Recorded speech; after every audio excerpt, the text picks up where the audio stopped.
दोस्तों, पेरू एक ऐसा अद्भुत देश है जो अपने प्राचीन सभ्यताओं, रिच हिस्ट्री और कल्चरल हेरिटेज के लिए जाना जाता है।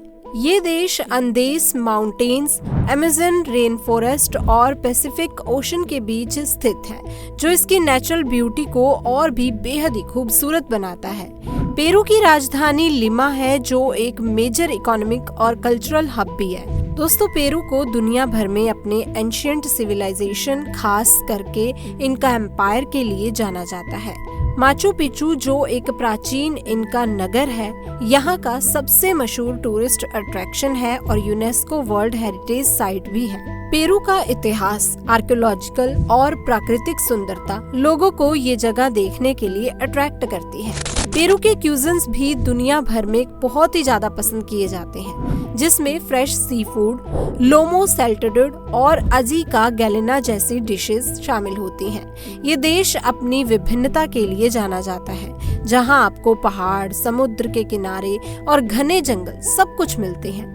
आज हम दोस्तों एक ऐसे देश पेरू के बारे में बात करेंगे जो अपनी प्राचीन सभ्यताओं, माचू पिचू और अमेज़न जंगलों के लिए मशहूर है। हर साल यहाँ पर लाखों पर्यटक आते हैं, लेकिन क्या आप जानते हैं कि पेरू में एक अजीबोगरीब परंपरा भी है, जहाँ बूढ़े पुरुष एक खास उद्देश्य के लिए इस देश की यात्रा करते हैं। आज हम आपको पेरू की कुछ अनोखी बातें बताएंगे, साथ ही कुछ ऐसी छुपी जगह के बारे में भी जानेंगे जो इस देश को एक विशेष पर्यटन स्थल बनाती है। तो आइए जानते हैं पेरू के रहस्यमय पहलुओं के बारे में, जहां हर मोड़ पर एक नई कहानी और रहस्य छिपा हुआ है। दोस्तों, आज एक बेहद ही सुंदर देश की यात्रा करने जाने वाले हैं। यहाँ के जो लोग हैं बहुत ही मस्ती करने वाले माने जाते हैं। यहाँ की महिलाओं को अगर भारतीय गाने सुनने को मिल जाएं, तो वो खुद को नाचने से नहीं रोक पाती। इस देश में दुनिया का सबसे बड़ा जंगल यानी कि अमेज़न रेन फॉरेस्ट का भी बड़ा हिस्सा शामिल है। साथ ही दुनिया की कुछ प्राचीन सभ्यताओं के शहर भी इस देश में स्थित है। यहाँ की राजधानी में हर सड़क पर बाजारें देखने को मिलती हैं, जहाँ आपको बहुत सारे लोग चलते फिरते दिखेंगे। कुछ साल पहले इस देश में गरीबी बढ़ रही थी, जिससे लोगों की आर्थिक स्थिति ठीक नहीं थी। ज्यादातर लोगों को एक से ज्यादा नौकरियां करनी पड़ती थी और इसी वजह से इस देश में बहुत सी महिलाएं व्यापार भी करती हैं। ये काम यहाँ कानूनी रूप से मान्य भी है।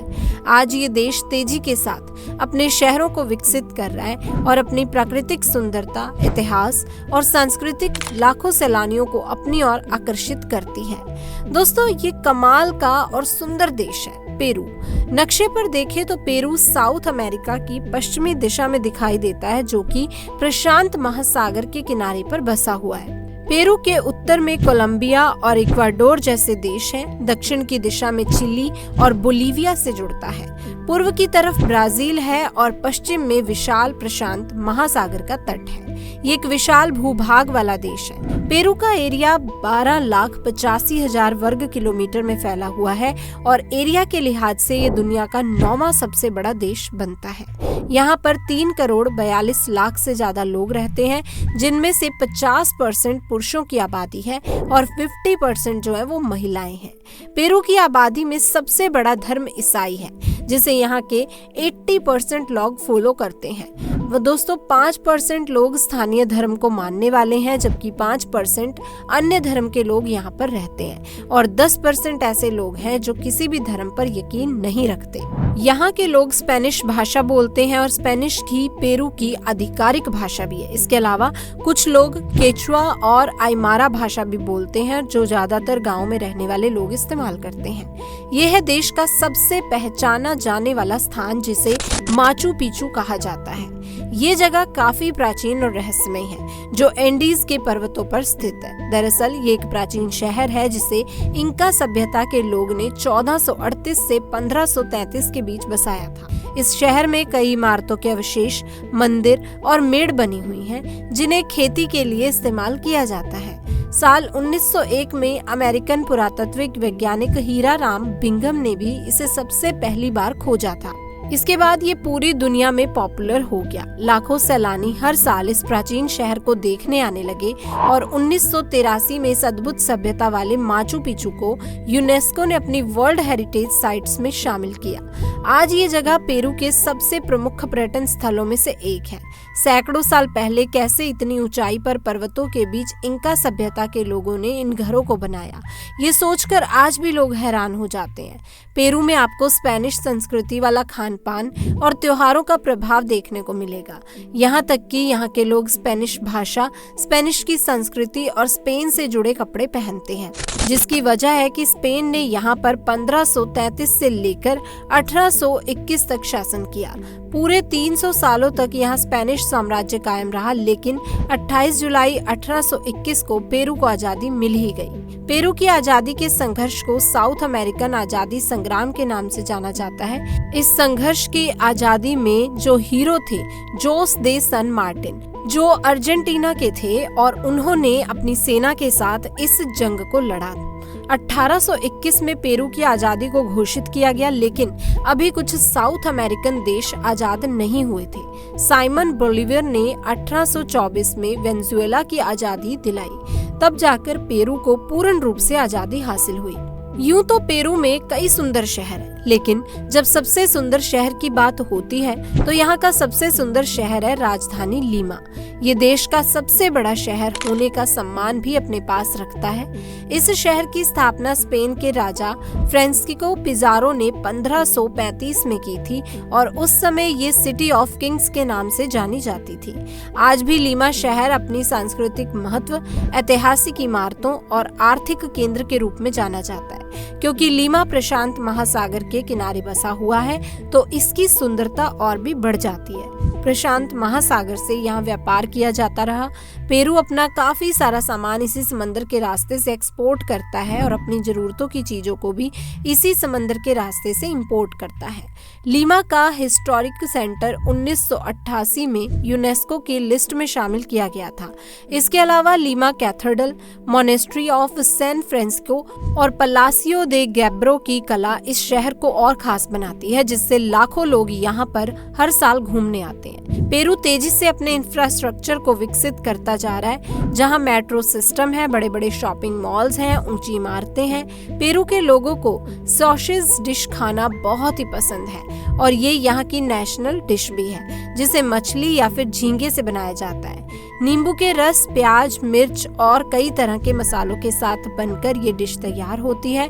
इस डिश को आप पूरे पेरू में कहीं भी खा सकते हैं, जो आसानी से यहाँ के हर रेस्टोरेंट में मिल जाती है।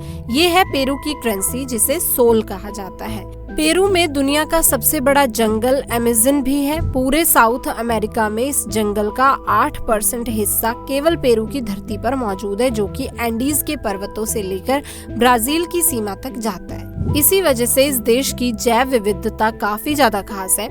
यहाँ हजारों प्रकार के पेड़ पौधे हैं, 1000 से भी ज्यादा प्रजातियों के पक्षी हैं और 2000 से भी ज्यादा प्रजातियों की मछलियाँ हैं। वाइल्ड लाइफ के लिए पेरू को एक शानदार देश माना जाता रहा है। आलू जिसे आप और हम और पूरी दुनिया खाती है, लेकिन इस देश में 1-2 तरह के नहीं बल्कि पूरे 3000 तरह के अलग अलग आलू की प्रजातियां उगाई जाती हैं और सबसे पहले आलू की खेती भी यहीं से शुरू की गई थी। आपको जानकर हैरानी होगी कि गोल्ड प्रोडक्शन के मामले में भी ये देश किसी से पीछे नहीं। दुनिया में 6ठे नंबर पर आता है पेरू सोना उत्पादन के मामले में।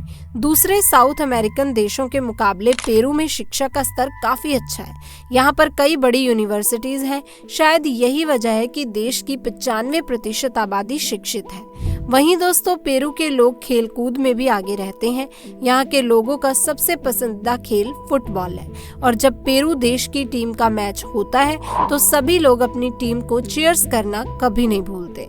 अगर आपको रहस्यों से भरी जगह बहुत ही पसंद है तो ये है दुनिया की सबसे बड़ी मिस्टीरियस प्लेसों में से एक, जो कि पेरू देश में ही है। इसे नास्का लाइन्स कहा जाता है। पुरातत्विक वैज्ञानिकों के अनुसार इन अजीब सी दिखने वाली लाइनों से बनी आकृतियों को 200 BCE से लेकर 600 CE के बीच बनाया गया था।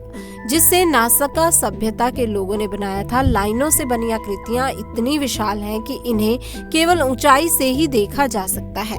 बहुत से लोग मानते हैं कि इन लाइनों को धार्मिक रिवाजों के लिए बनाया गया होगा, जबकि बहुत से लोग ये मानते हैं कि ग्रहों का पता लगाने के लिए नासका सभ्यता के वासियों ने इस तरह की लाइनों को बनाया होगा। इन लाइनों से बनी चित्रकाओं को जमीन से नहीं देखा जा सकता, क्योंकि ये 100 मीटर से लेकर 1200 मीटर तक लंबी है।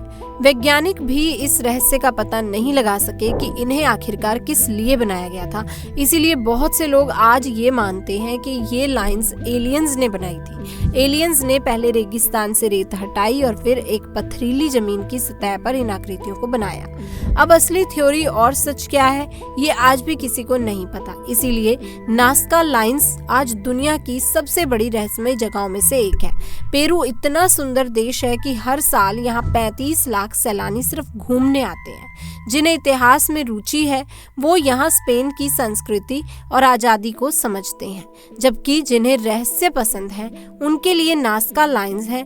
जिनके समुद्र के किनारे बैठकर आराम करना पसंद होता है उनके लिए विशाल प्रशांत महासागर का किनारा है। इस देश को 4 क्षेत्रों से कमाई होती है, जिसमें पहली है माइनिंग से। पेरू में खुदाई बड़े पैमाने पर की जाती है, जिससे यहाँ प्राकृतिक रूप से मौजूद मिनरल्स और तत्व मिलते हैं। तांबा यहाँ बहुत ही ज्यादा मात्रा में पाया जाता है और इसी तांबा को फिर ये देश पूरी दुनिया में एक्सपोर्ट करता है। इसके अलावा यहाँ सोने की खदानों की भी कोई कमी नहीं है। दूसरे नंबर पर है एग्रीकल्चर। पेरू में कॉफी, अंगूर, रुई और आलू की कोई कमी नहीं है। न केवल यहाँ के लोग इन्हें इस्तेमाल करते हैं, बल्कि बाकी साउथ अमेरिकन देशों में भी यहाँ की खेती के सामान को बेचा जाता है। तीसरा है फिशिंग। पेरू की फिशिंग इंडस्ट्री में भी यहाँ की अर्थव्यवस्था का बड़ा योगदान है। अनेकों तरह की मछलियों के साथ मछली का तेल भी यहीं से एक्सपोर्ट किया जाता है। चौथा है टूरिज्म, जिसके बारे में हम पहले ही बात कर चुके हैं। पेरू के लोग हमेशा से ही चाहते थे उनके देश के कभी भी किसी व्यक्ति को नोबेल प्राइज से सम्मानित किया जाए, क्योंकि 2010 से पहले पेरू ने कभी नोबेल प्राइज नहीं जीता था। लेकिन यहाँ के लोग लगातार हर क्षेत्र में अच्छा काम करते जा रहे हैं और आखिरकार साल 2010 में मारियो वर्गस ने लिटरेचर के क्षेत्र में ये पुरस्कार अपने नाम कर लिया। तो दोस्तों, ये था एक अद्भुत देश पेरू। इसके बारे में आपका क्या कहना है कमेंट सेक्शन में आके हमें जरूर बताइएगा। अगर वीडियो पसंद आई हो तो इस वीडियो को लाइक कर दीजिए, शेयर कर दीजिए और चैनल को सब्सक्राइब कर दीजिए। आप सभी का बहुत बहुत धन्यवाद। मिलते हैं अगली वीडियो में।